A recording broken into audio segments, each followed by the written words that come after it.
think of it. Some dinner parties, dancing, live auctions, and so much more, all with proceeds benefiting a great cause and organization, the Rehoboth Beach Museum.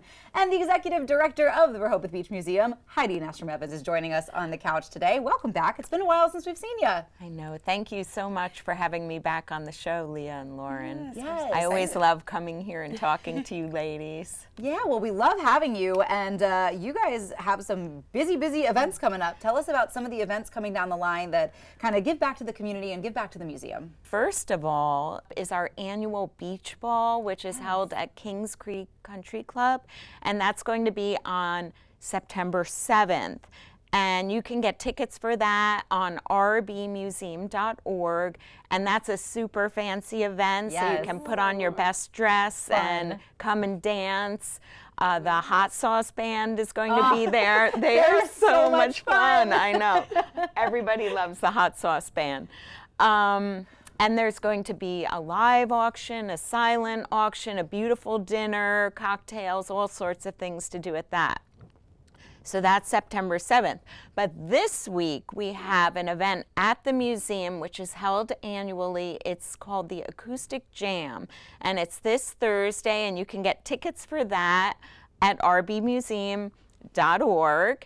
But what it is an acoustic jam with Terry Plowman, who's the founder of Beach Life magazine, who used to have a restaurant in town, and in the 80s and 90s they would have these weekly jam sessions.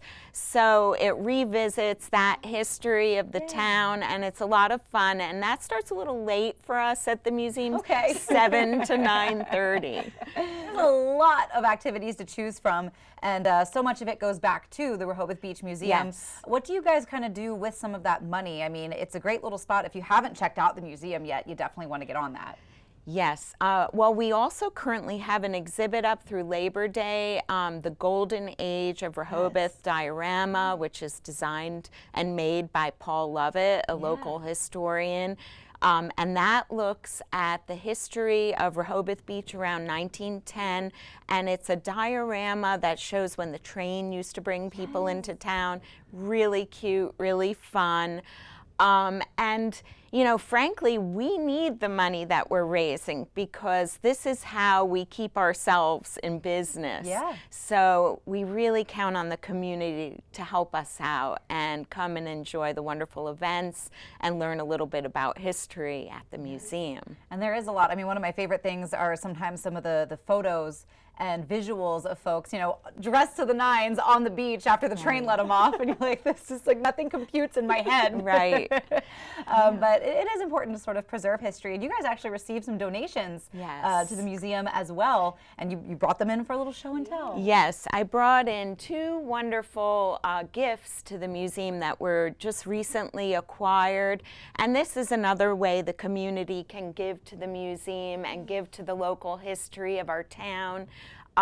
First of all, what I have here, and you might want to put on at least one glove each, so we can handle these things, because at the museum we like to preserve the artifacts that we have, and when they're metal they can really get tarnished by our hands. But these are flatware pieces. Ooh.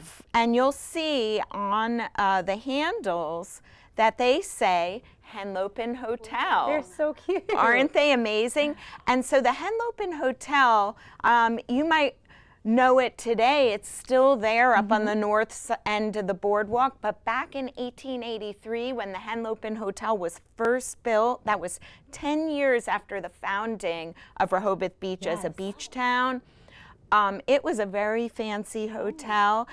And another thing that's interesting about them is, as a gift to the museum, they came with a letter from the donor who was saying how he received them as a 25th anniversary gift, which is a silver anniversary gift, and then he just packed them away and he rediscovered them, and he said, you know, I should really give those to the museum.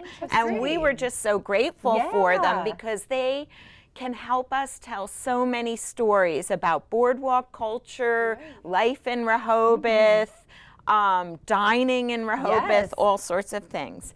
And another recent gift that we got is this beautiful painting. There's a lot of people in the audience watching who will recognize this home that used to be on the south end of the boardwalk, and it belonged to a lady in the 1920s named Louisa Carpenter, and she's really historically very important. In the 20s, she's sort of the beginning of gay culture in Rehoboth, and the town is really has a vibrant and active gay population, and so most of the histories of Rehoboth start with Louisa Carpenter, who held amazing parties at this house. Obviously. And also people say that the way Poodle Beach got started was people walking through her yard to get to the beach there. So this artifact helps us tell that story and many other stories. So our educator, Christian Jamrazek, he's making a historic walking tour, a Pride historic walking tour of Rehoboth, and it'll be one that you can do on your phone. So it like guides you around and it takes you to different locations. So even though the house isn't there anymore, it might indicate that location on the historic walking tour. So that's up and coming. Many things for the There is museum. a lot up and coming with the Rehoboth Beach going Museum. on. So make sure you check out their website one more time. rbmuseum.org. Perfect, for all the info and tickets for all the upcoming events starting as soon as this Thursday. But we do have some more Coast Life to get to. When we get back, we're taking you for a delicious meal in Ocean City.